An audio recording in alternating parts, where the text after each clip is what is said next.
buenos días. Soy la profesora Lucia Velasco y a nombre de la dirección del plantel número 2, Erasmus Castellanos Quinto de la Escuela Nacional Preparatoria, su Secretaría Académica y la Coordinación de Mediatecas y Laboratorios Multimedia de Idiomas les damos la más cordial bienvenida a la mesa 2 de este simposio, Retos y desafíos de la didáctica de la enseñanza de la lengua.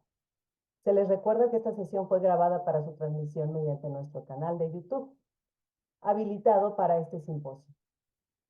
Por lo tanto, les pedimos que las preguntas sean escritas en mayúsculas para su mejor identificación y durante el desarrollo de esta mesa serán revisadas y contestadas por nuestros y nuestras ponentes. Asimismo, el enlace para registrar asistencia se compartirá por medio del chat de YouTube minutos antes de concluir las ponencias y permanecerá abierta durante 15 minutos. Les pedimos que estén atentos a este aviso. La primera ponencia de esta mesa se titula Lenguaje arquitectónico, los conventos novohispanos del siglo XVI. Nuestro ponente, Gilberto Barrera Ramírez, nos presentará esta interesante información. Cedo la palabra a nuestro moderador, Daniel Juárez. Muchas gracias, profesora Lucía. Nuevamente les doy la bienvenida a la mesa 2. En esta ocasión escucharemos la ponencia Lenguaje arquitectónico, los conventos novohispanos del siglo XVI, dentro del tema de innovación educativa, que nos presenta el profesor Gilberto Barrera Ramírez de la Escuela Nacional Preparatoria, plantel 6, Antonio Caso. Lo escuchamos, profesor Gilberto. Bueno, el título de la ponencia ya lo mencionaron, tiene que ver con el lenguaje arquitectónico y una de las actividades que realicé con mis alumnos fue analizar los conventos novohispanos del siglo XVI. Bueno, el objetivo fue trabajar con los estudiantes de quinto grado de la materia de Historia de México y la intención fue utilizar un video tutorial para no estar perdiendo tantas clases en explicarles paso a paso cuáles son las características del lenguaje arquitectónico a los estudiantes. Bueno, para ello hice una secuencia didáctica, que es esta. Utilicé Google Classroom y en él expliqué las 3 sesiones que tuvimos. La primera básicamente fue pues para introducirlos, como a continuación se los voy a mostrar, que sería esta. Organizamos 8 equipos de trabajo, realicé una pregunta y después ellos en el Padlet que les compartí, la respondieron por equipos. De hecho, ahí se ve en la parte de el equipo 3 lo que respondieron, luego abajo el equipo 1, etcétera. Ahí están todos. Para la segunda sesión, ¿están? Para la segunda sesión, les compartimos en el Google Classroom la actividad 20, que es un archivo, un cuadro comparativo digital para que lo completaran con base al video tutorial, que en un momento se los voy a mostrar. Y después, con base a ello, llenaron ese cuadro y lo subieron en la sesión 2. Y la sesión 3 fue exponer esos cuadros comparativos para sacar conclusiones del tema, que fue los conventos novohispanos del siglo XVI. Les voy a poner el video tutorial que grabé como ejercicio y para ahorrar tiempo. Y a ver, aquí va. Los conventos novohispanos del siglo XVI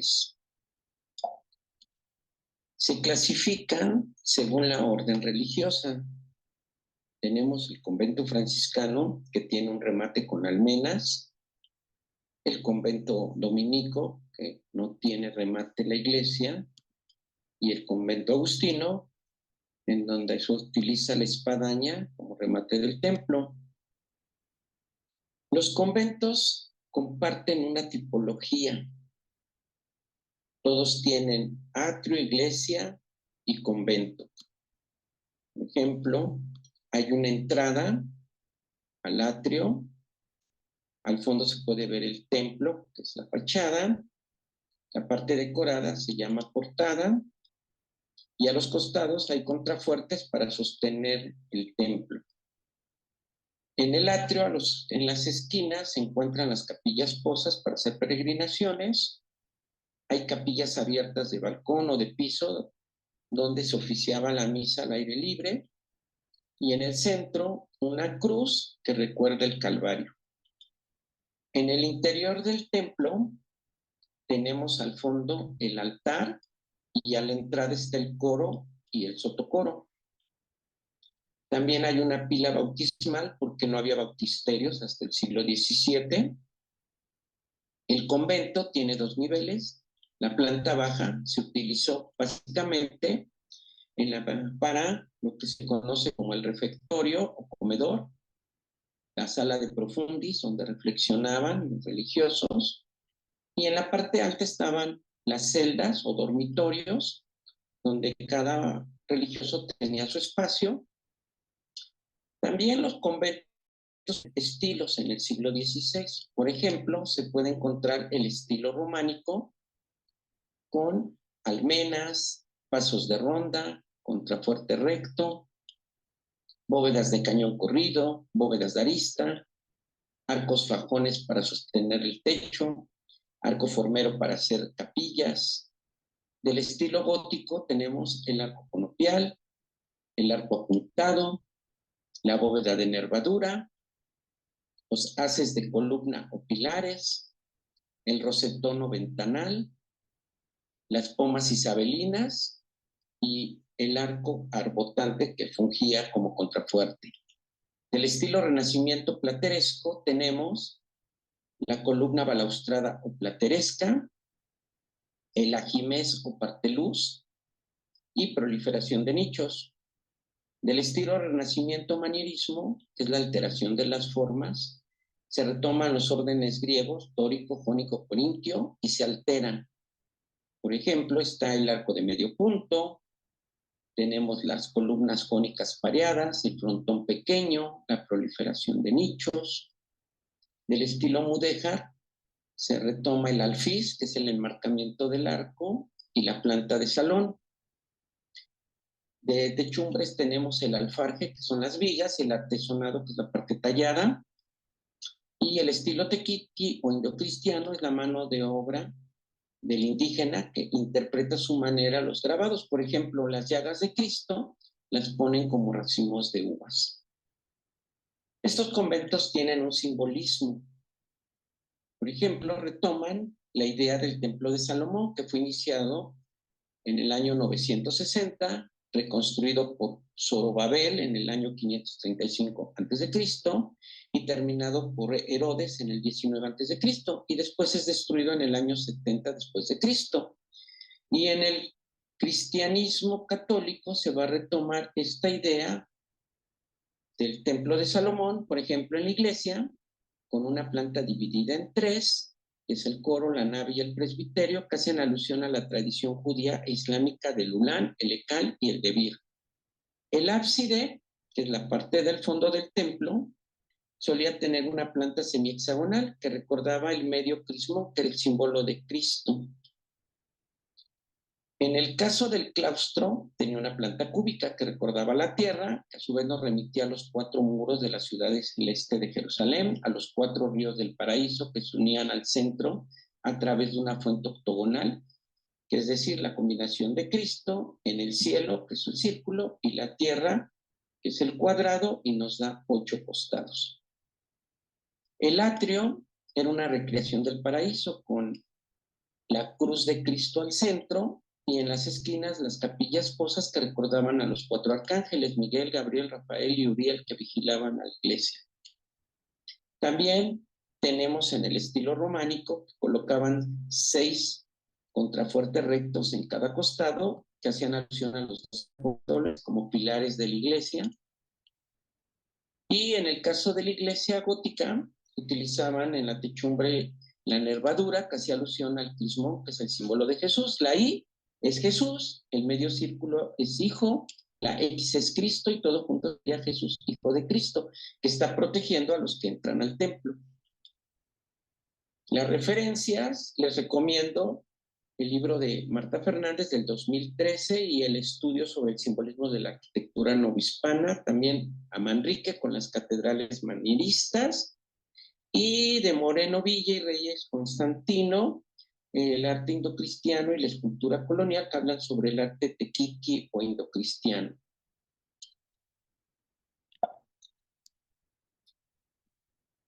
Los conventos. Bueno, ese fue el video que les compartí a mis estudiantes en el Google Classroom, y ya con base a este video, ellos tuvieron que llenar este cuadro. La idea era elegir primero una construcción, un convento. Por ejemplo, aquí este equipo tomó el claustro de San Nicolás Tolentino, que está en el pueblo de Actopan, Hidalgo, y completaron los datos con base al video tutorial que les compartí. Aquí lo interesante fue que identificaran los elementos, primero, estilísticos, si tenía elementos románicos, góticos, renacentistas, mudéjares o tequitquis. Y en este caso, pues sí se logró porque pusieron el estilo renacimiento manierismo, como el arco de medio punto, por ejemplo, que está en el segundo cuerpo. También con el gótico hablaron del primer cuerpo, que tiene que ver con el arco apuntado. Y luego tuvieron que ubicar también quién pudo haber hecho esta obra, que obviamente pues fueron los indígenas. A qué orden perteneció el convento, pues tuvieron que investigar un poquito, que es los agustinos, y hablar del simbolismo del convento. De este caso, como es el claustro, pues ubicaron la planta cúbica, que representaba la tierra, que representaba a los a los arcángeles, a los ríos, la fuente octogonal que tiene que ver con Cristo, etcétera, e hicieron sus conclusiones. Para evaluar esta actividad, utilicé esta escala estimativa, donde chequé lo que hicieron en las 3 sesiones. En la primera, que fue para reactivar y responder una pregunta; en la segunda, para llenar este cuadro que vimos; y la tercera, para exponerlo en el salón de clase. Y finalmente, las conclusiones a las que llegué. Bueno, nos percatamos que los conjuntos conventuales tienen diferencias. Ellos se dieron cuenta al exponer esos cuadros que los franciscanos tienen ciertas características, como el uso de las almenas en los remates del templo. Los agustinos usan una espadaña, que es el campanario, y en el caso de los dominicos no utilizan nada. Entonces, de entrada, pues ya ubicaron de qué orden, a partir de lo visual, ellos interpretaron el lenguaje arquitectónico, identificaron la orden. Después tuvieron que interpretar el lenguaje estilístico y identificar los elementos góticos, renacentistas, románicos, mudéjares o tequitquis que se presentaron en la construcción. Y finalmente el reto fue tratar de interpretar el simbolismo del ejercicio que estaban haciendo, porque tiene que ver mucho a veces con el templo de Salomón, que fue el primer templo dedicado a Dios en la tradición judía, y que después lo va a retomar la tradición cristiana. Y por último, pues se hizo énfasis en la importancia que tiene el lenguaje arquitectónico, sobre todo como patrimonio cultural de México, y es una manera de protegerlo, revalorando a partir del lenguaje visual las construcciones, porque por lo regular los estudiantes viajan y ven siempre iglesias o conventos, y nunca no les dan la importancia porque no tienen el manejo del lenguaje. Bien. Y ya por último, pues las referencias. Básicamente esta ponencia y el video lo hice con base a los libros de Marta Fernández, que son los 2 que están arriba, que ella es de las que empiezan a proponer que los conventos tienen un lenguaje simbólico que tiene que ver con la cuestión religiosa. El maestro Manrique quien habla del manierismo en las catedrales, también aporta, porque está tratando de describir cómo se hicieron este tipo de construcciones. En el caso de Mendieta, Jerónimo, pues es un cronista del siglo XVI, un fraile. Entonces también es interesante las descripciones que hace sobre cómo vivían los religiosos en los conventos y cómo se dio la evangelización. Y en el caso de Moreno Villa, él habla del arte tequitqui, y de Reyes Constantino habla del arte indocristiano, que son el arte hecho por indígenas. Y por último les puse a Toussaint, que es como el pionero del estudio del arte colonial. Entonces, es una bibliografía muy completa para reforzar, por si algún alumno necesitaba datos extras, pues recurrir a este tipo de fuentes. Bien, eso sería todo. Muchas gracias. Muchas gracias, profesor Gilberto. A continuación, escucharemos la ponencia de los profesores Iram Delgado Camacho y Carlos Tlecuit Luna, de la Escuela Nacional Preparatoria Plantel 2, Erasmo Castellanos V, titulada LUMI, una gran opción para el diseño de material didáctico. Les cedo la palabra. Muy buenos días, estimada audiencia. Es para nosotros un placer el presentar nuestro trabajo. En principio, nos gustaría agradecer al comité organizador del simposio por habernos dado la posibilidad de presentar este tema que consideramos que es muy interesante y muy atractivo. Entonces, si por favor nos pudieran poner la presentación. Gracias. Bien, entonces, como dice ayer el título, LUMI, una interesante posibilidad en el diseño de material didáctico, estará siendo presentada, como bien lo dijeron, por su servidor, maestro Irán Delgado, y por el ingeniero Carlos Tlecuitl. La siguiente, por favor.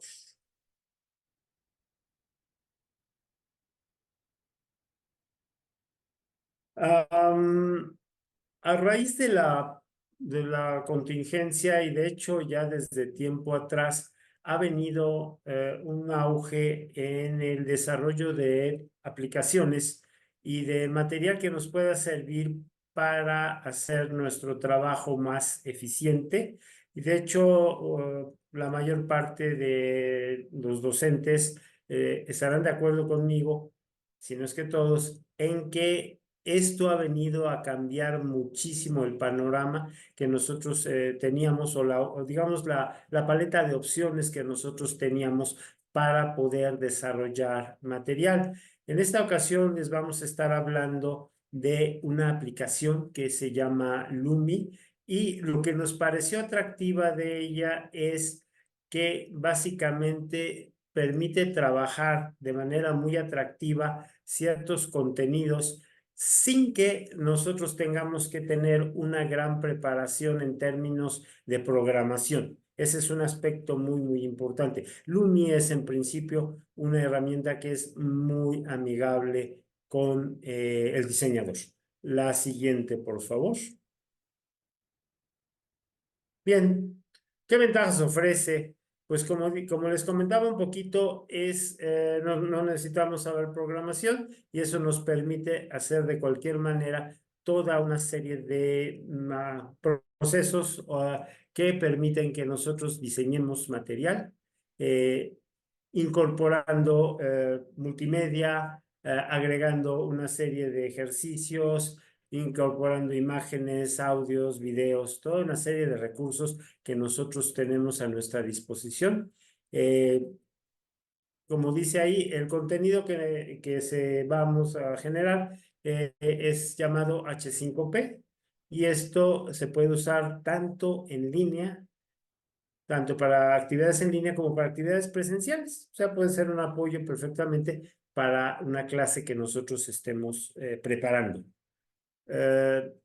Dice ahí que es una herramienta de creación de contenido gratuito. Eso es cierto. No vamos a tener por ahí ningún problema en el cual tengamos que pagar por este tipo de aplicación. Y es de código abierto.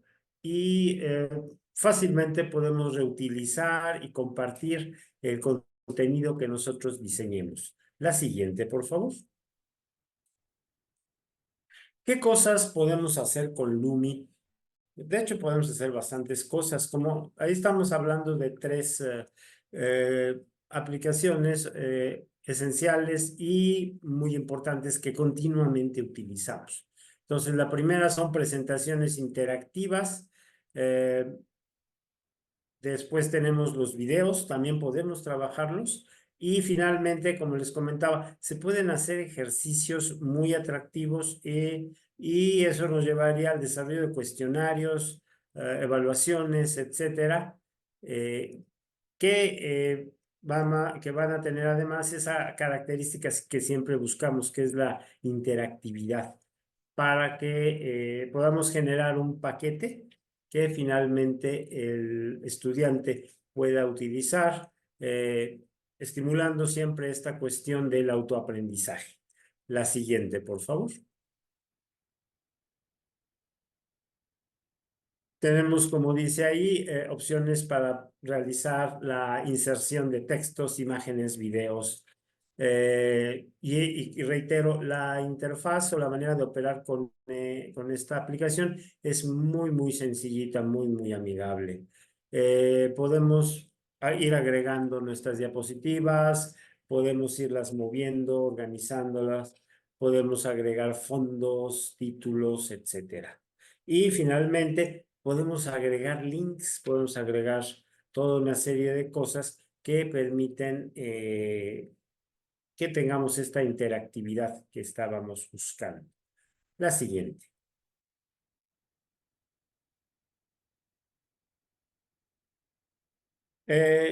Una de las ventajas, como les comentaba, es que nosotros podemos incorporar recursos y actividades con facilidad. A Lumi se le denomina una herramienta de autor. ¿Cuáles son las implicaciones de que sea una herramienta de autor? Pues las implicaciones son que yo puedo diseñar el material cuidando sobre todo esos aspectos que nos interesan tan a menudo, que tienen que ver con que mi contenido esté debidamente referenciado, que yo pueda incorporar recursos que no me vayan a después meter en problemas cuando esos recursos vayan a dar a Internet. Entonces, yo puedo perfectamente, por ejemplo, en el caso de imágenes, utilizar bancos como Pixabay, bancos como PXFuel y otra serie de bancos que a mí de alguna manera me permiten garantizar que yo no voy a tener problemas en el sentido de la atribución de las imágenes o los textos. Los contenidos que yo estoy creando, yo puedo incorporar la serie de procesos y actividades y por lo tanto lo que estoy generando es algo mío, es algo que es fruto de mi trabajo, de mi proceso intelectual y por lo tanto yo perfectamente y con toda confianza voy a poder poner ese material a disposición de los demás y lo puedo poner a disposición tanto en Windows, en smartphones, en toda una serie de plataformas o de sistemas que yo quiera. Es compatible con ellos. Entonces no voy a tener ese problema. Tiene ciertas desventajas, pero creo que son cosas que no nos van a impactar de una manera muy importante. Es cierto, no cuenta con bancos propios de imágenes, pero como les comentaba, yo puedo recurrir a toda una serie de recursos o de bancos de imágenes y no tengo necesariamente que hacer uso de los bancos internos. Los tipos de letras son limitados, eso es cierto, pero dentro de su limitación hay la posibilidad de jugar con ellos. Y reitero, aquí la cuestión es que si yo hiciera, por ejemplo, una comparación con Canva o con Geniali, Genial y Canva hacen cosas muy, muy bonitas, muy, muy interesantes, pero a veces requieren un poco más de esfuerzo y un poco más de tiempo para poder incorporar estos recursos. En el caso de Lumi, esa incorporación es muy, muy ágil, es muy, como reitero, es fácil entender la lógica, está muy, muy clarito cómo es que voy a trabajar. Entonces, pues puedo generar un producto de buena calidad en poco tiempo. La siguiente, por favor. Aquí tenemos algunos ejemplos. El ingeniero Carlos va a ahondar un poquito acerca de cómo trabajar con, o qué puedo lograr finalmente ya en términos de resultados concretos. Pero es cierto, yo puedo generar mis portadas, puedo generar mis diapositivas y finalmente, como bien dice ahí, el diseño que yo voy a tener es un diseño personalizado. Es un poco lo que les comentaba. Yo voy a tener la manera de controlar muy bien el proceso de diseño y por lo tanto lo que voy a poner dentro de mi propuesta didáctica. La siguiente, por favor. En este momento voy a dejar al ingeniero Carlos Tecuitl que nos platique un poquito acerca de qué puedo hacer con Lumi. Muchas gracias, maestro Irán. Voy a presentarla.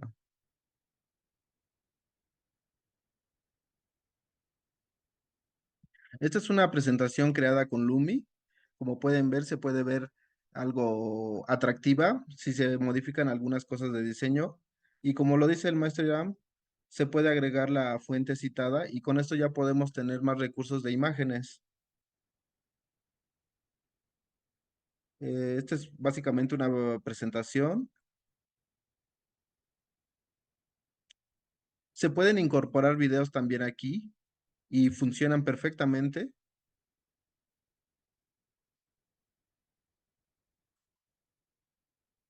También se pueden incluir ejercicios, que es la parte interesante de Lumi. Aquí podemos agregar enlaces y podemos ampliar todavía más la perspectiva que puede dar Lumi, implementando otras páginas, en este caso EducaPlay.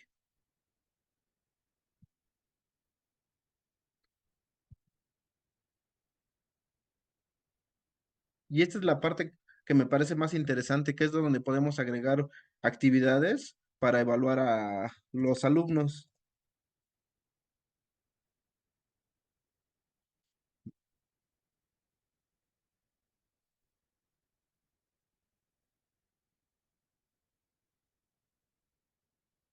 Como se pueden observar, se pueden ver los errores, que eso es la parte interesante también, que puede tener como evaluaciones o pueden generar evaluaciones a partir de estas presentaciones. Y se puede reintentar hasta conseguirlo una evaluación más alta.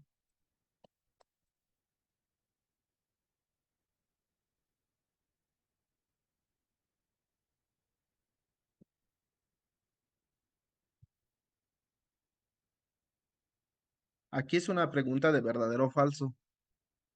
Se elige la opción y ya evalúa.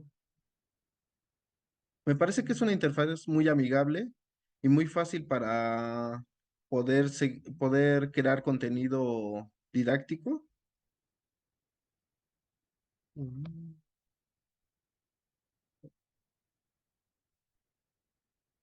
Estas son algunas de las opciones. Esta es la opción de arrastrar y soltar. Te da a comprobar y ya evalúa. Esto es sigue siendo parte de la presentación. Y lo interesante es esto, que puede llevar un conteo de cuántos aciertos tuvimos en nuestra evaluación de nuestras actividades. Y aquí al final nos muestra cuánto obtuvimos, 5 de 8. Y de aquí podemos generar evaluaciones.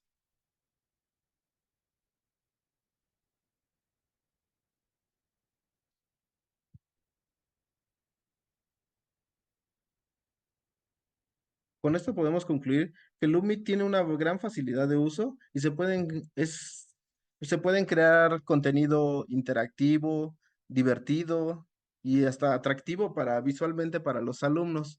También destaca su versatilidad. Si bien Lumi no cuenta con una versatilidad como otras aplicaciones como lo es Genially o Canva, es muy interesante para la creación de contenidos educativos. Por eso me parece una de las herramientas que también podemos tener en la vista para crear y no solamente dedicarnos a una plataforma o en dado caso, sí, plataforma o aplicación, que en este caso serían Genial y Canva. Estas son nuestras referencias y muchas gracias. Muchas gracias, profesores. A continuación, el profesor Gilberto nuevamente tomará la palabra y nos presentará un tutorial para leer textos jeroglíficos mayas. Adelante, profesor. Sí. Gracias. Buenos días a todos y todas. Bueno, en la primer ponencia que di, estuve hablando sobre el lenguaje arquitectónico y hice, digamos, un ejercicio experimental para ver cómo funcionaba un video como tutorial para agilizar las clases y no perder más semanas en una actividad. Y creo que dio buen resultado el video. Para esta otra ponencia, utilizo un tutorial, pero de manera tradicional en PowerPoint. Ya al final les haré alguna reflexión de qué tanto funcionó respecto al video.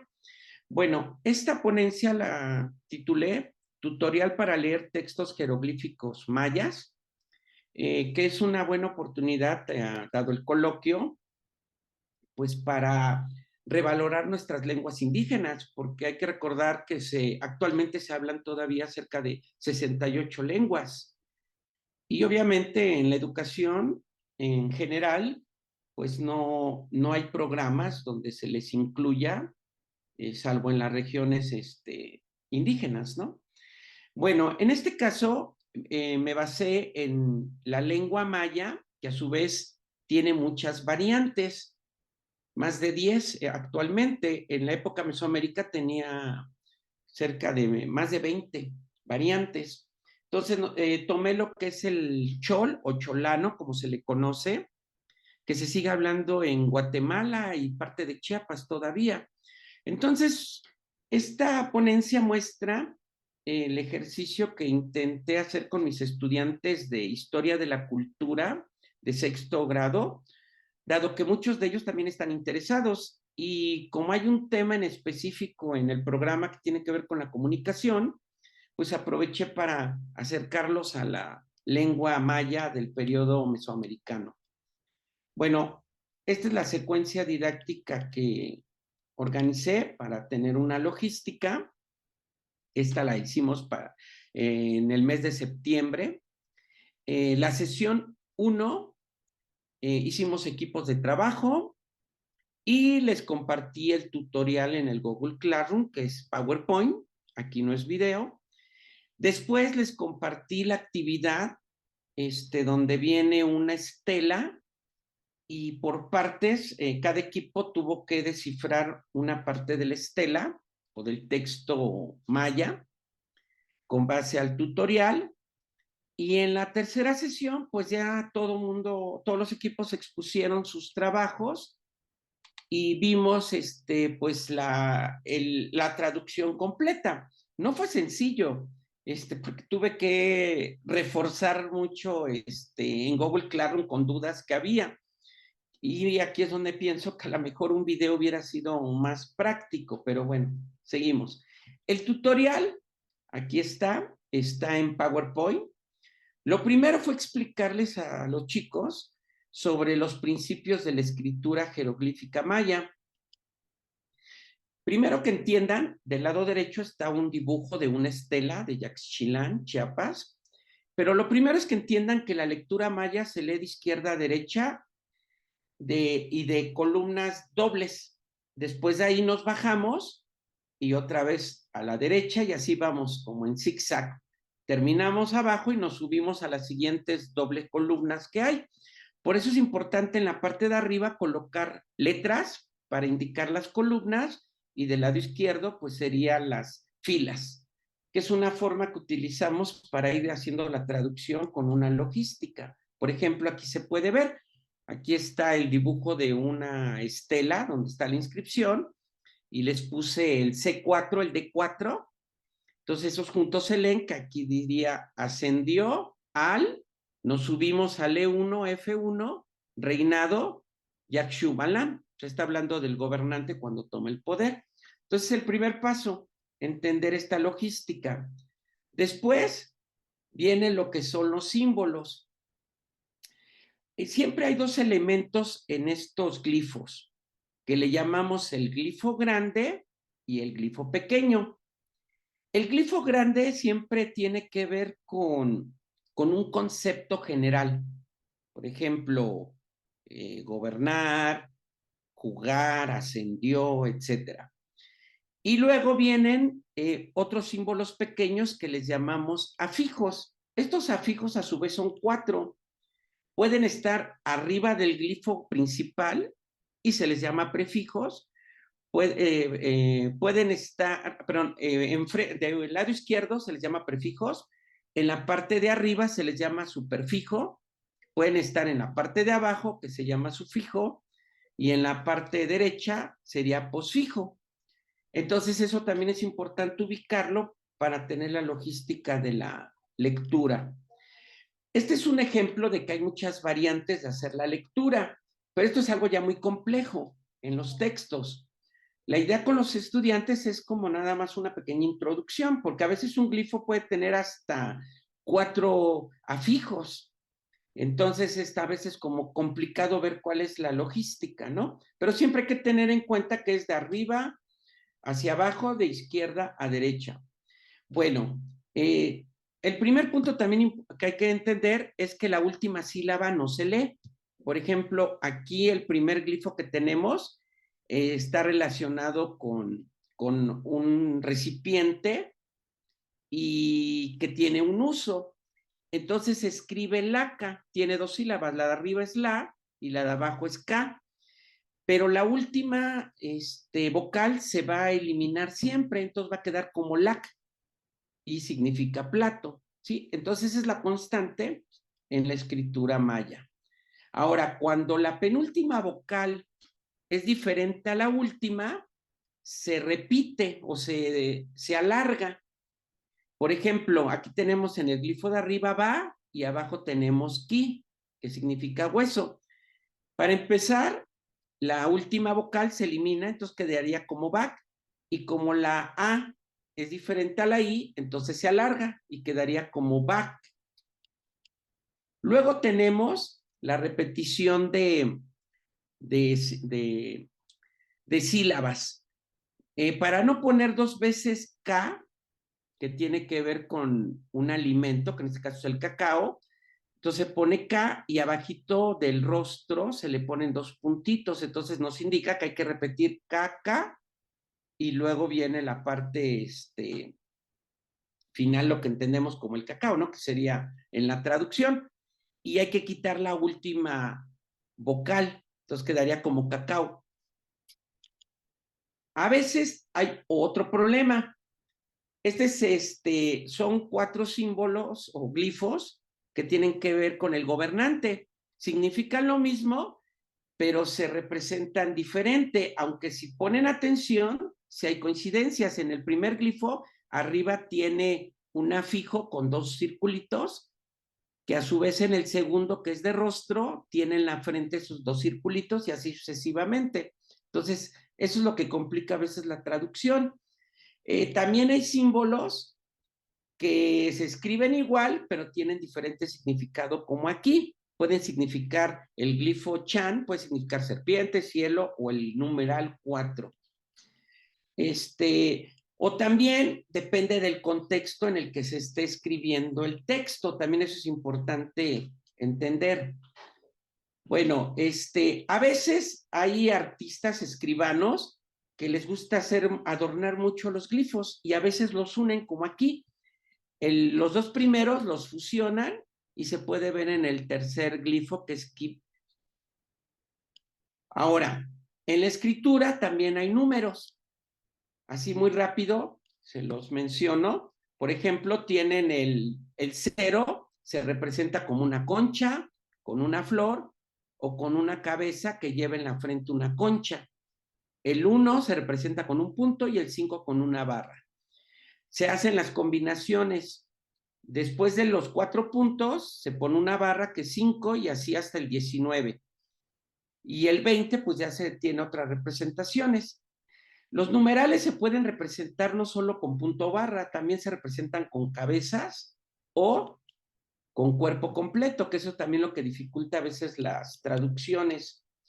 Ellos tienen 2 sistemas de contabilidad, que es la cuenta larga y los calendarios cíclicos. La cuenta larga es para, inclusive, hicieron un cálculo en el 2012, que era el fin de una era, que en México hablaban como del fin del mundo, pero bueno. Ellos manejan este sistema de cálculo para hacer ese tipo de cálculos largos.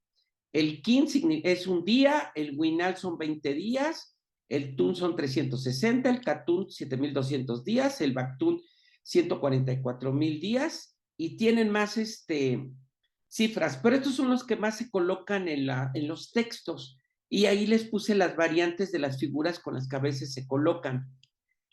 Bueno, tienen 2 calendarios de 13 meses de 20 días y 18 meses de 20 días. Ellos manejaban el año bisiesto, que es de hecho la base del calendario mundial actual. Para hacer las traducciones de las fechas, aquí les puse rápido cómo lo acomodan. Aquí tenemos la fecha maya que coloca 9, 9, 2, 4, 8, que tiene que ver con el Baktun, Katun, Tun, Winal, y esto se multiplica por el número que les dije hace un momento. Entonces, por ejemplo, dice, han pasado 9 periodos de Baktunes, entonces hay que multiplicar 9 por 144,000, y eso nos va a dar 1,361,608 días, que a su vez se suman al ciclo de Venus, nos da otra cifra, se dividen con el calendario civil, nos da otra cifra, luego se restan con el calendario juliano, y así es como se van sacando las fechas, pero ahorita no tiene caso detenernos. Entonces aquí, este ejemplo es la fecha que está aquí en la lámina. Ahora bien, ¿cuál es la logística de la gramática maya? Ellos empiezan con adverbios, es decir, con fechas. Ellos les importa mucho decir cuándo ocurrió ese evento. Luego entra el verbo, el objeto, el sujeto, los sustantivos, adjetivos y demás. Esa es la logística en sus textos. Aquí, por ejemplo, está una estela, arriba tiene un glifo que nos indica que inicia, que es la introducción, y después viene la fecha de cuándo ocurrió el evento. Luego, para hablar de sujeto, de verbos, aquí hay algunos ejemplos como bailar, ahí está el verbo de bailar.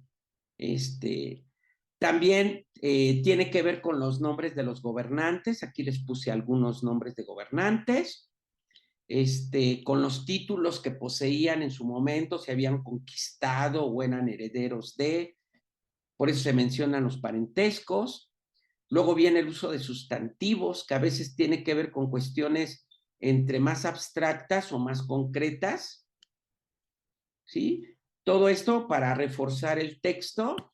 Y bueno, este es el texto que les di a trabajar a mis estudiantes, se los repartí, aquí está de la siguiente manera, y con el tutorial, intentaron hacer el desciframiento, yo les ayudé sobre todo en las fechas, y aquí está, por ejemplo, el equipo 1 que logró descifrar la fecha, el equipo 2, etcétera. Y al final, pues aquí está el texto completo, ¿no? Que es la fecha, quién ascienda al reinado de Yaxchilán, de quién es hijo, tanto de la señora como del señor, y eso les daba una legitimidad en la época mesoamericana.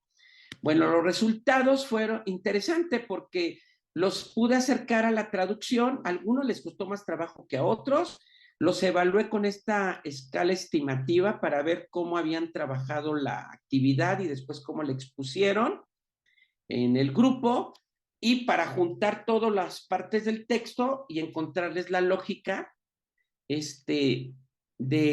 como la síntesis que le encontraran, porque sí es complejo leer desde la fecha, el verbo, el sujeto, entonces cambia mucho el orden en la lectura maya.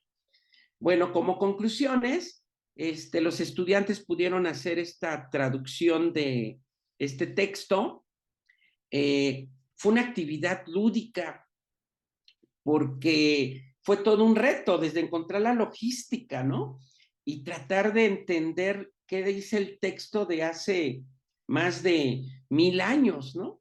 Y que fueran ubicando la logística de los glifos que tienen el glifo principal, glifos pequeños que son los afijos, que son los que refuerzan el concepto, y cómo va la lectura fluyendo de arriba a abajo, de izquierda a derecha, y pues aparte, pues se cumplieron con los ejes transversales que nos pide la Nacional Preparatoria, que fue la lectura, la escritura, bueno, incluyendo la tecnología también, ¿no?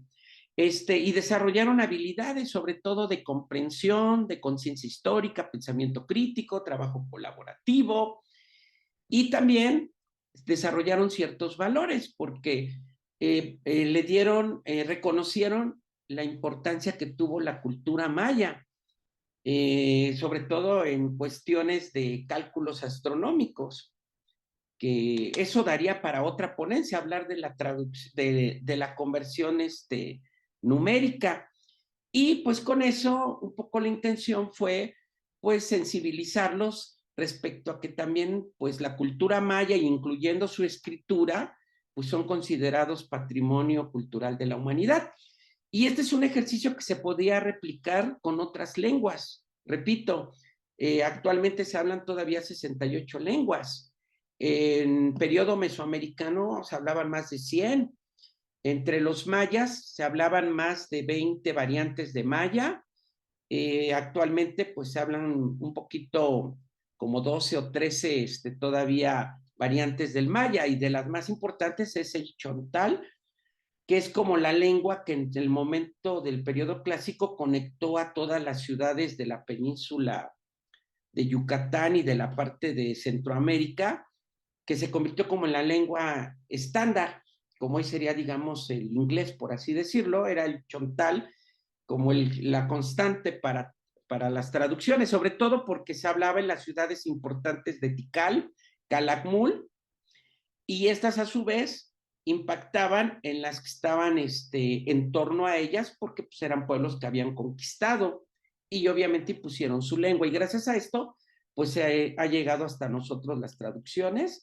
Y bueno, aquí entre las referencias pues hay de todo, sobre todo a Coe, Michael Coe, que es de los pioneros, Freidel David y Linda Schiller, que son los que han trabajado mucho la epigrafía maya. Y bueno, eso sería todo. Muchísimas gracias.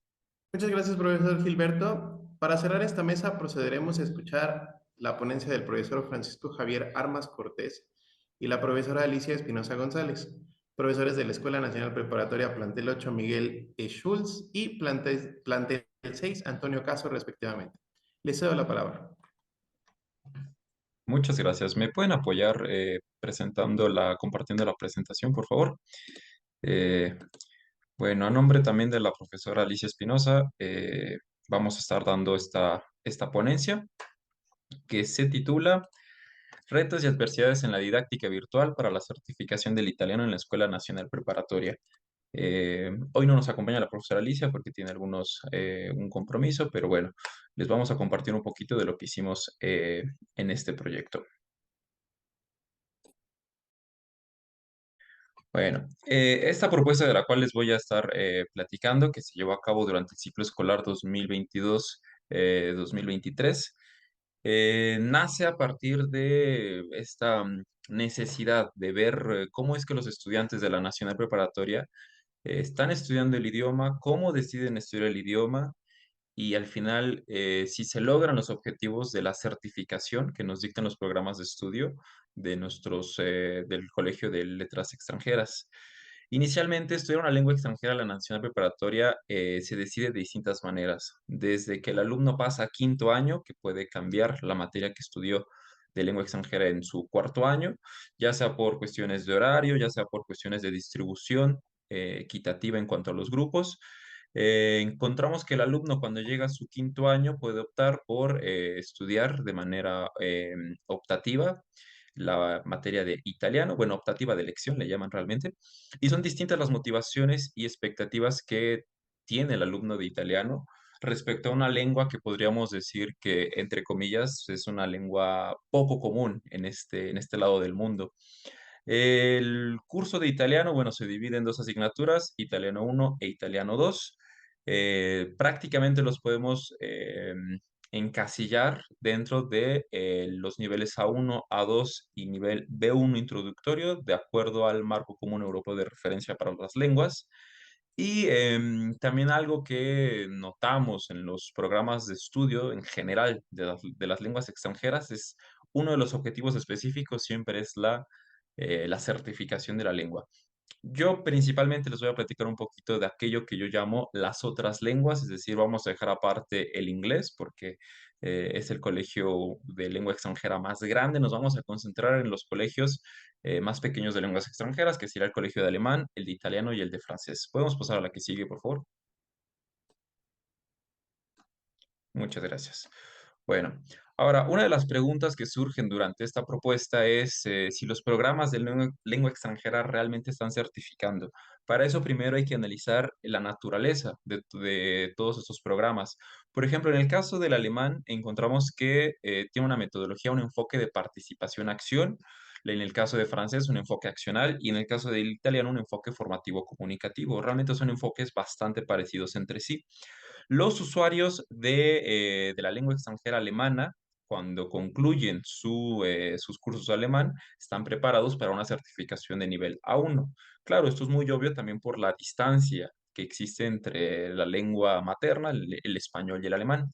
En el caso particular de las otras dos lenguas romances que se enseñan en la nacional preparatoria, que en este caso es el francés y el italiano, encontramos que sí existe una preocupación, al menos en francés, para que los estudiantes puedan, al concluir sus cursos de francés, puedan optar por una certificación DELF del nivel A1 o de nivel A2.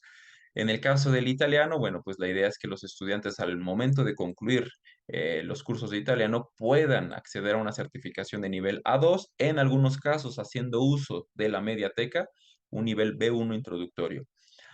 Ahora sí que los ejes temáticos, las unidades temáticas en las cuales se basan los programas de estudio de lenguas extranjeras son muy diversos y al mismo tiempo muy parecidos, al menos en estas tres asignaturas. Por ejemplo, en el caso del alemán se hace mucho énfasis en el entorno inmediato, es decir, el alumno conoce mucho sobre la escuela, la familia y la identidad personal, algo muy parecido como pasa en los programas de francés, donde tenemos también un ámbito inmediato se centran sobre todo a nivel temático, en lo escolar y en lo personal, pero curiosamente en los programas de italiano tenemos una diversidad un poquito más compleja respecto a las unidades temáticas. Por ejemplo, tenemos que, como ejes problemáticos en los cursos de italiano 1 y de italiano 2, el alumno va a estar aprendiendo sobre la identidad personal, cuestiones de trabajo, el problema de la migración, el cuidado del medio ambiente, la educación, el entorno inmediato, la salud y la alimentación. Es decir, estamos hablando de más unidades temáticas que posiblemente responden a las exigencias de los niveles que nos dicta el marco común europeo de referencia. Podemos pasar a la que sigue, por favor. Bueno, y a partir de este análisis que encontramos de los programas de estudio y aterrizándolo un poco más directamente en el caso del italiano, encontramos que no existe como tal un programa institucional que se encargue de desarrollar el objetivo de la certificación en el italiano. Es decir, en el caso del italiano no contamos con un programa como el PIAC, como sucede en el inglés, donde hay un programa que se enfoca precisamente en una certificación en lengua inglesa. Otro gran problema que surge a partir de la inexistencia de programas institucionales es la cuestión estadística. ¿Realmente tenemos estudiantes que egresan de la Nacional Preparatoria y que realmente se han certificado en el italiano? Y por otro lado, también encontramos otra situación que es el conocimiento o también el desconocimiento de las certificaciones del italiano que existen con reconocimiento internacional por parte del mismo cuerpo docente. Generalmente, cuando estamos hablando de las certificaciones del italiano, nos concentramos en tres principales de reconocimiento internacional, que es la certificación CHILS, la certificación CHELI y la certificación PLIDA. Particularmente la propuesta de la cual les voy a hablar se centra en la certificación PLIDA, ya que esa certificación viene evaluada por la Sociedad Dante Alighieri, y recientemente se logró un convenio con esa institución, la Nacional Preparatoria, logró un convenio con este ente certificador, por lo cual pues nos enfocamos más que nada en esta certificación y en las bondades que tiene respecto a las otras certificaciones. Sin embargo, podríamos decir que, entre comillas, sigue siendo una certificación un tanto nueva. Por ende, todavía existe un poco de desconocimiento, incluso en nuestra planta docente, sobre cómo funciona esta certificación. Esta propuesta nace a partir de mi experiencia en la mediateca.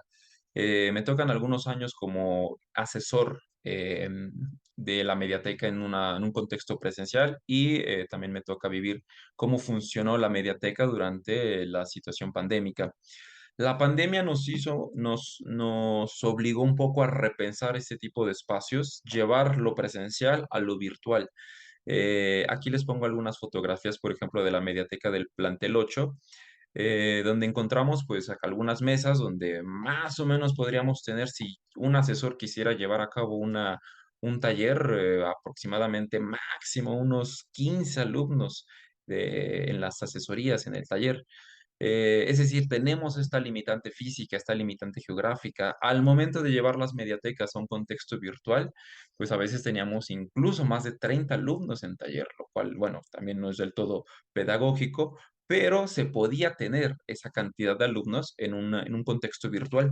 La modalidad virtual obviamente nos trajo, pues nos ofrece muchas ventajas si consideramos esta parte de los espacios físicos que a veces limitan muchísimo.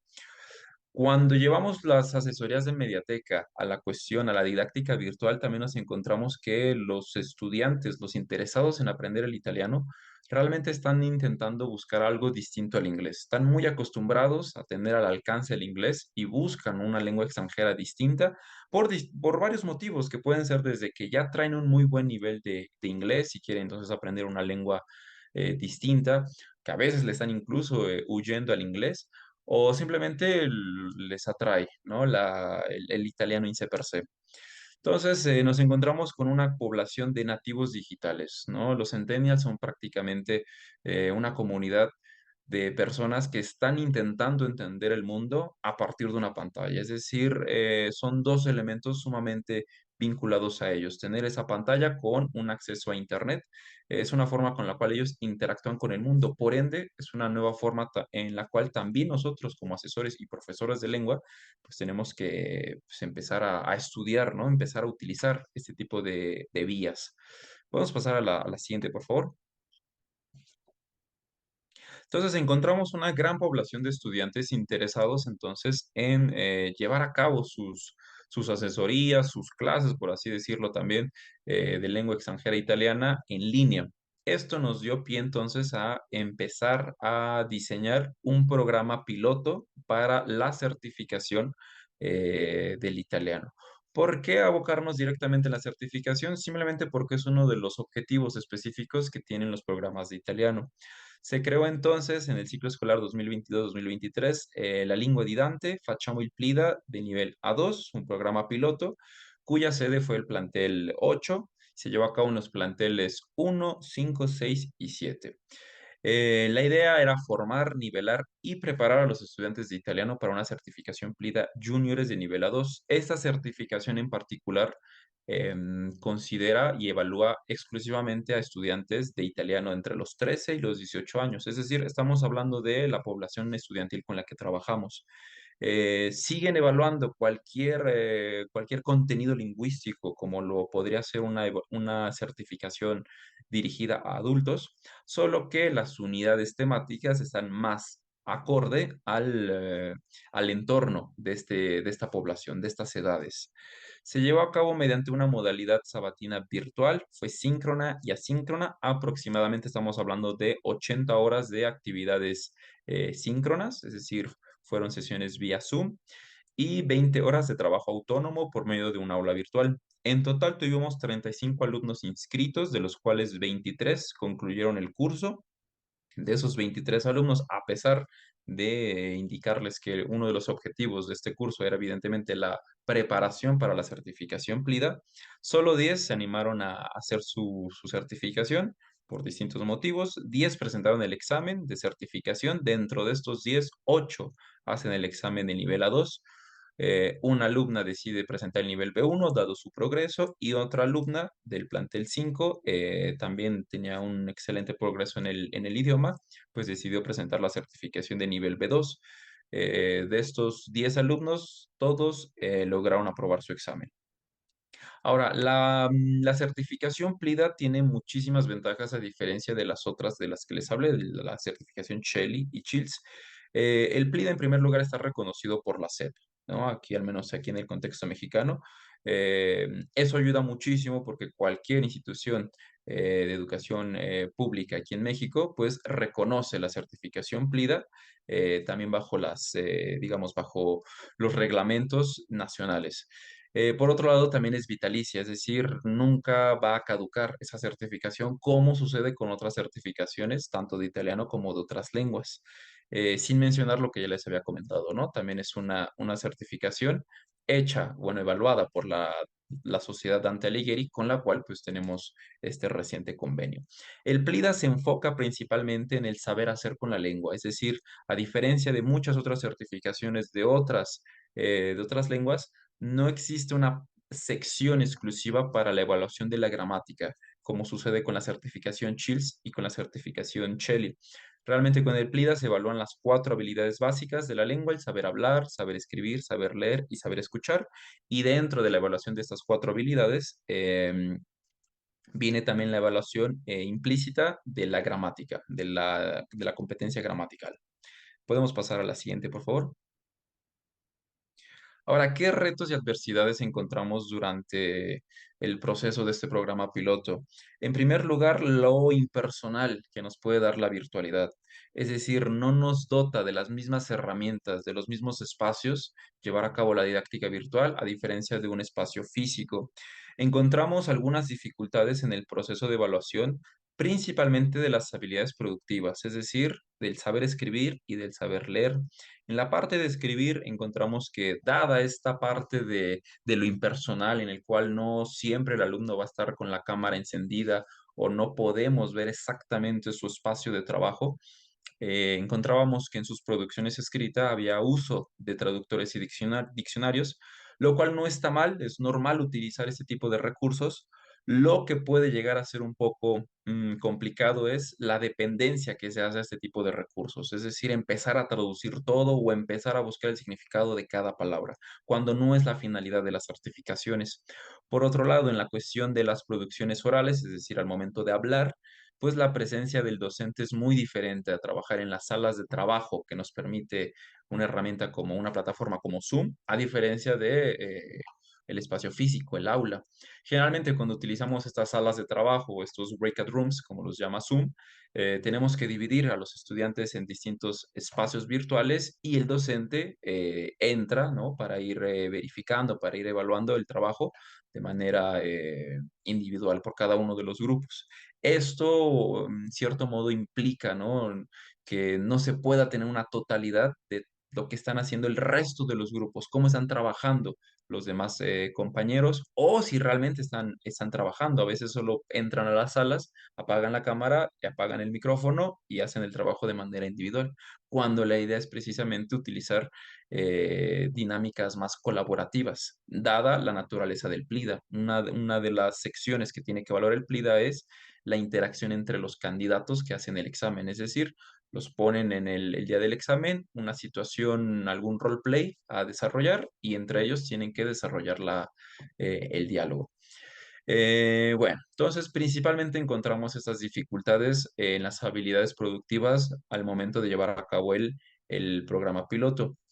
A su vez, el ciclo escolar en el que estuvimos trabajando el programa piloto, también trabajamos con la Sociedad Dante Alighieri, nos ayudó con algunas sesiones presenciales. Esto ayudó muchísimo para que los estudiantes, dado que eran de distintas preparatorias, pues se pudieran conocer en esa sesión presencial, supiesen con quiénes iban a estar trabajando durante y posiblemente durante el examen real, durante el examen de certificación, y eso ayudó que al momento de tomar la clase en presencial y regresar al contexto virtual, pues tuviesen un poquito más de confianza entre ellos, que pudieran trabajar de una manera más colaborativa. Podemos pasar a la siguiente, por favor.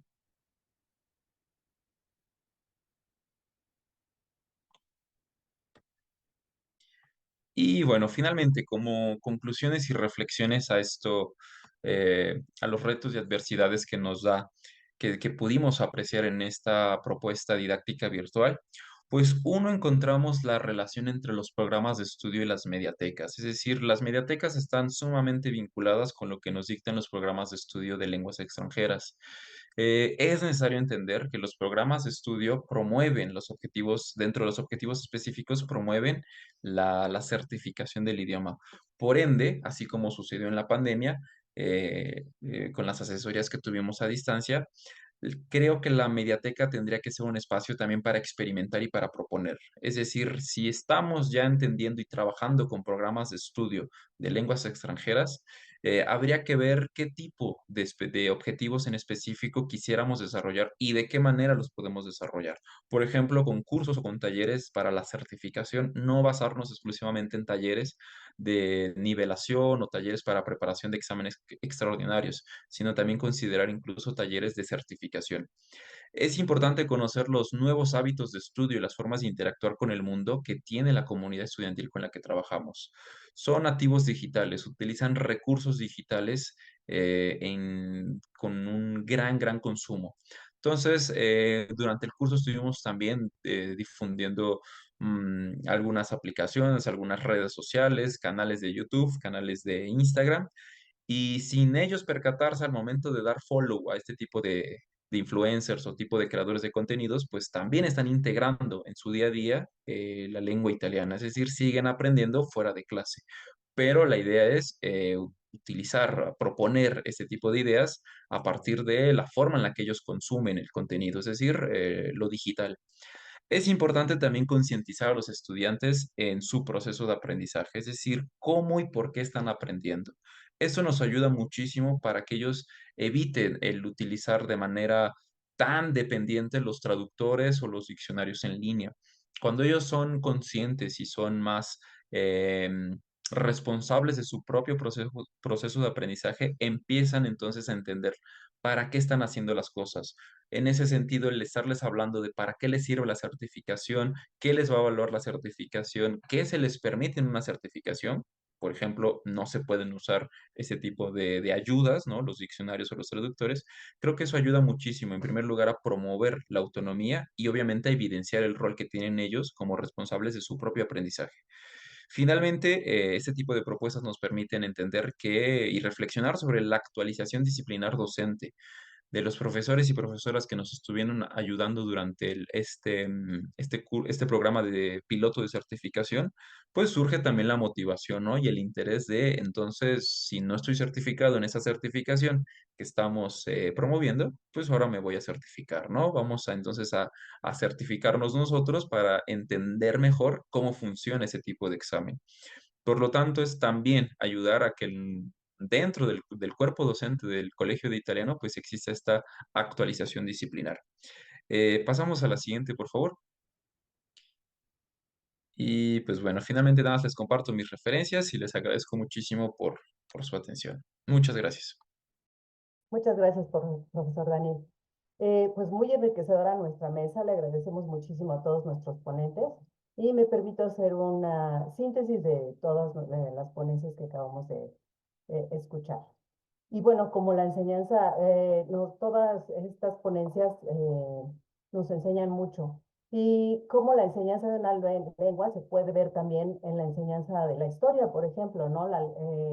El lenguaje arquitectónico, en la imagen de conjuntos conventuales, y cómo esto fue malinterpretado por indígenas y nos empieza a generar una imagen que nos dice muchísimo, ¿no? Muchísimo de todas las culturas involucradas en esto, como bien lo comenta el profesor Gilberto. De ahí nos saltamos al uso de una herramienta que nos permite generar material didáctico a pesar de no ser expertos en la materia, pero también nos permite no utilizar otros materiales adaptados a otros perfiles de estudiantes, sino adaptarlas a nuestras propias necesidades, a las necesidades que observamos en nuestros alumnos. Igualmente, el profesor Gilberto nos permite ver la diversidad del lenguaje del ser humano, cómo estas culturas antiguas nos hacen ver que logos, símbolos, sonidos también son comunicación. El análisis que usted, profesor, hace para enseñar a los alumnos a leer estos textos me parece muy profesional. Nos deja ver que por ellos mismos descubrieron esta bonita historia que usted nos dice de gobernantes de una relevante ciudad maya. Y así pues llegamos a una presentación que nos recuerda que todas estas experiencias de nuestros ponentes tienen un fin en común, que es que los alumnos potencialicen el conocimiento del idioma, busquen un impulso significativo en su educación, que no solo quede en la preparatoria, que ni siquiera en el país, ¿no? Que sea significativo y que busquen una certificación, como es la certificación del italiano que nos presenta el profesor, Francisco. Y bueno, es una puerta totalmente para ellos para la internacionalización de su educación, así como la virtualidad, que bien nos ofrece ventajas y desventajas, como nuestro último ponente lo menciona, pero bueno, lo importante es tomar provecho de todo esto. Y bueno, con esto cerramos esta mesa, les agradecemos muchísimo. Les recordamos que la liga para el registro de asistencia para este evento ya se encuentra en el chat de este canal de YouTube, así que por favor no olviden hacer su registro. Y les invitamos a que sigan participando en las ponencias magistrales de este evento, talleres que se realizarán el día de mañana. Sin más por el momento, les agradecemos su atención, esperando que esta jornada sea muy enriquecedora para todos y que esto ayude a desarrollar su práctica docente. Muchísimas gracias, muy buen día y nos vemos pronto. Gracias.